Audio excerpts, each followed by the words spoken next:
Look, people have made this point that Joe Biden really sold out the railway workers. But simultaneously, we also know that his administration, via the National Labor Relations Board, has done more to empower unions. And I'm not saying that that is the most important aspect of union power. I mean, union power comes from the union members. But the playing field has been uneven for decades for union members, and the National Labor Relations Board is slowly changing that. One of the things that Dan told us on Friday was in the wake of the Cemex ruling, which allows for unionization much easier. The next step is, how do you enforce contract negotiations with management once the union is established? And Abruzzo, the attorney for the National Labor Relations Board, is now proposing that if there is a delay of a certain amount by management to actually engage in good faith in contract negotiations, then a contract gets imposed because it constitutes an unfair labor practice. I mean, this stuff, you can argue that it's marginal and incremental in some ways, but you cannot argue that there is no difference between an administration that does that and the most reasonable of Republican candidates, Tim Scott, at a campaign event in Duncan, South Carolina, talking about the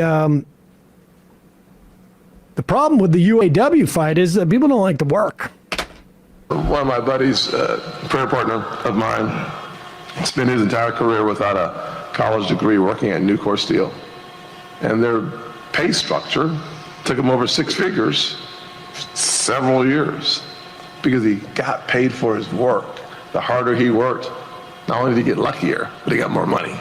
And that's— Can you pause it? I'm sorry. No, that's not it at all. It's because of the contracts won, probably. But I mean, I'm not sure if this friend that he's talking about is a member of a union, but it was because of the previous contract and the cost of living adjustment, which was won by the UAW in the 70s, done away with in the financial collapse because the workers were asked to basically take a haircut, and now the rest of the executives are not returning to those cost of living adjustment, which was promised to them, and they're just taking massive bonuses. So like, it's just the mythology of this all, that it was just his friend's hard work as opposed to the contracts secured by his union, at least in theory. It just makes me angry. But several years, because he got paid for his work. The harder he worked, not only did he get luckier, but he got more money. And that's a recipe. It's a formula that we should be using all across the country, not just in South Carolina, but all across the nation. And we're watching today on every screen around the country, we're seeing the UAW fight for more benefits and less hours working, more pay and fewer days on the job. It's a disconnect from work. And we have to find a way to encourage and inspire people to go back to work. And that's one of the things that, as your president, we would have. We would have a nationwide, sea to shining sea focus on, you pick the type of work, but if you're able-bodied, you're going to work. Okay, so let's be clear. The car industry has made tens of billions of dollars. How does one measure hard work? Like, I mean, does Tim Scott work hard? Do we work hard here? Do we work harder than than someone who's working in a factory? So people that own shares, do they work hard? Do they work? I mean, that's what they'd say. That's what they would say. It's reflective in their compensation because they have like a basically fundamentalist view of the market that's like almost religious in nature, and you are rewarded with prosperity if you are the hard worker, if you are the godly worker. But my point is, how do we measure hard work? Yeah. How do we measure? I mean, if you measure it based upon productivity, and you measure, and productivity is measured in terms of like how much revenue, how much profits is derived from the product that they're building. The UAW is looking for, when they come up with that 40% number, it is a function of how much success these car companies have had. What other way are you going to measure working hard?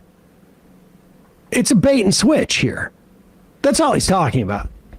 This is just his excuse for his and his prayer partner to pretend that the people in the car factories are not working hard. Right, because the actual negotiations being how much money is going to go to people for owning parts of this company and how much is going to go to the actual workers of it.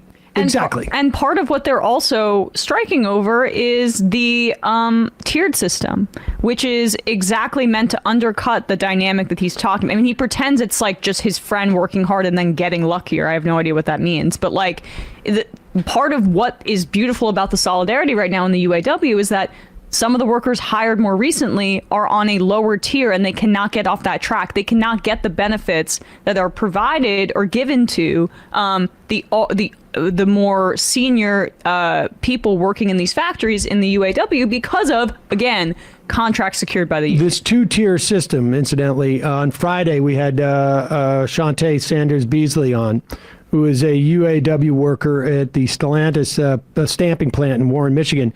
And she says that, speaking of working hard, in this two-tier system, you got someone standing right next to you doing the exact same job, and getting paid significantly less than you, and on a much slower trajectory in terms of getting paid. So the idea that this is in any way tethered to how hard to work and this and that, no. And this is the same guy, Tim Scott, would be making the same argument when the union was arguing like 40-hour work week. Been detached from work. Yeah, that's your more attached to our problem. lives. You're detached from work. The weekend as well.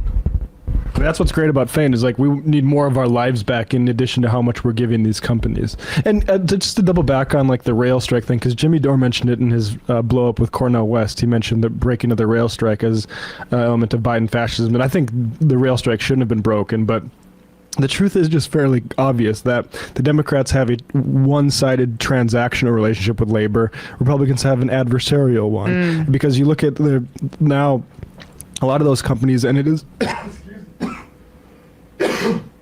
piecemeal, but there has been sick days accomplished because there is that relationship, even though it's not as dictatorial as we might want it to be. Yep.